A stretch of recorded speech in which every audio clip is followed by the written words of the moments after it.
Assalamualaikum warahmatullahi wabarakatuh. Pada hari dilantiknya Abu Ja'far Al-Mansur menjadi seorang khalifah dalam dinasti Bani Abbasiyah, masyarakat, tokoh pada saat itu hadir ke sana untuk mengucapkan selamat atas pelantikan Abu Ja'far Al-Mansur. Salah seorang ulama tafsir pada saat itu yang bernama Muqatil bin Sulaiman juga hadir ke sana untuk mengucapkan selamat sembari menasihati Khalifah Abu Ja'far Al-Mansur. Sesampai di sana, Abu Ja'far Al-Mansur berkata kepada Muqatil bin Sulaiman, "Wahai Muqatil, nasihatilah aku." Kemudian Muqatil bin Sulaiman mengatakan, "Wahai Khalifah, aku menasihatimu dengan apa yang aku lihat atau dengan apa yang aku dengar." Kemudian Abu Ja'far Al-Mansur mengatakan, "Wahai Muqatil, nasihatilah aku dengan apa yang kau lihat, karena kebenaran yang kau lihat lebih benar daripada mungkin yang kau dengar." Kemudian Muqatil bin Sulaiman mengatakan, "Wahai Amirul Mukminin, aku pernah menyaksikan salah seorang khalifah ke-8 dinasti Bani Umayyah ketika meninggal dunia, yaitu Umar bin Abdul Aziz. Ketika meninggal dunia, beliau meninggalkan 11 orang anak dan meninggalkan warisan 19 dinar. Kemudian 19 dinar tersebut dipakai untuk membeli tanah makam 5 dinar, 4 dinar tersebut digunakan untuk membeli kain kafan. Sisa 9 dinar dibagikan ke 11 orang anak-anaknya. Kemudian di kesempatan yang lain, aku juga melihat bahwasanya salah seorang Khalifah Umayyah yang hidup atau yang menjadi khalifah 4 tahun setelah meninggalnya Umar bin Abdul Aziz, saat beliau meninggal, beliau meninggalkan 11 orang anak dan juga meninggalkan 1 juta dinar untuk setiap anaknya. Khalifah tersebut adalah Hisham bin Abdul Malik. Namun, wahai Amirul Mukminin, apa yang aku saksikan pada hari yang lain, aku melihat bahwasanya salah satu anak dari Khalifah Umar bin Abdul Aziz yang dulunya diwarisi oleh ayahnya hanya 9 dinar untuk 11 orang, kemudian aku melihat mereka menyedekahkan di jalan Allah 100 unta. Menyedekahkan untuk fakir miskin 100 unta, menyedekahkan untuk anak yatim juga 100 unta.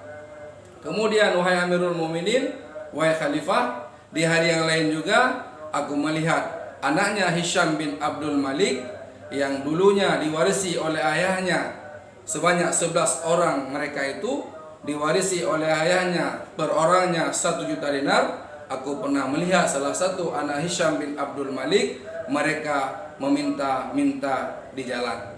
Wahai Amirul Mukminin, inilah gambaran bagaimana menjadi khalifah yang sesungguhnya. Bagaimana zuhudnya Umar bin Abdul Aziz. Umar bin Abdul Aziz ketika ditanya, "Apa yang engkau tinggalkan untuk anakmu?"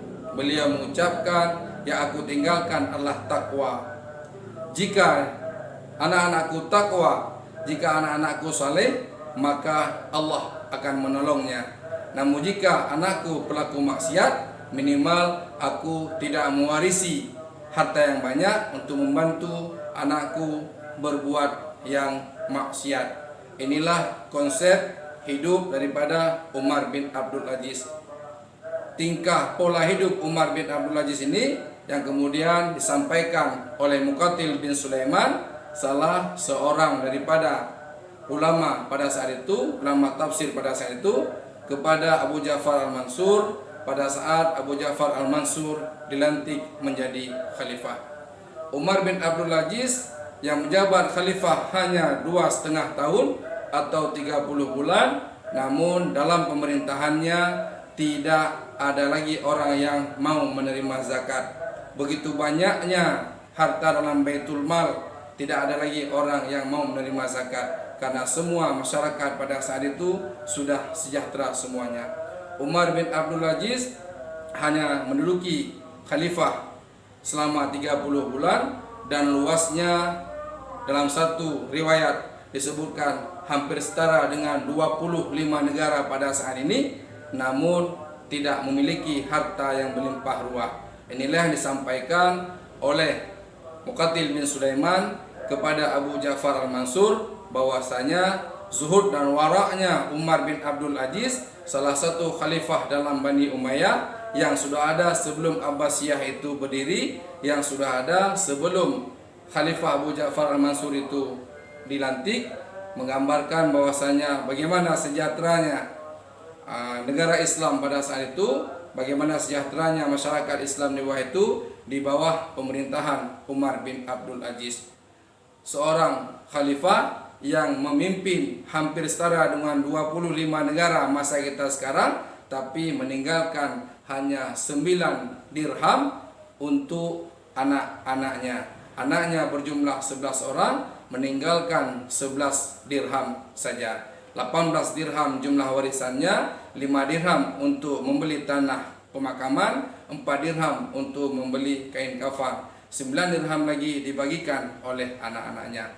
Karena Umar bin Abdul Aziz meninggalkan ketakwaan kepada anak-anaknya, beliau berprinsip bahwa ketika anak itu takwa, Allah akan menolongnya.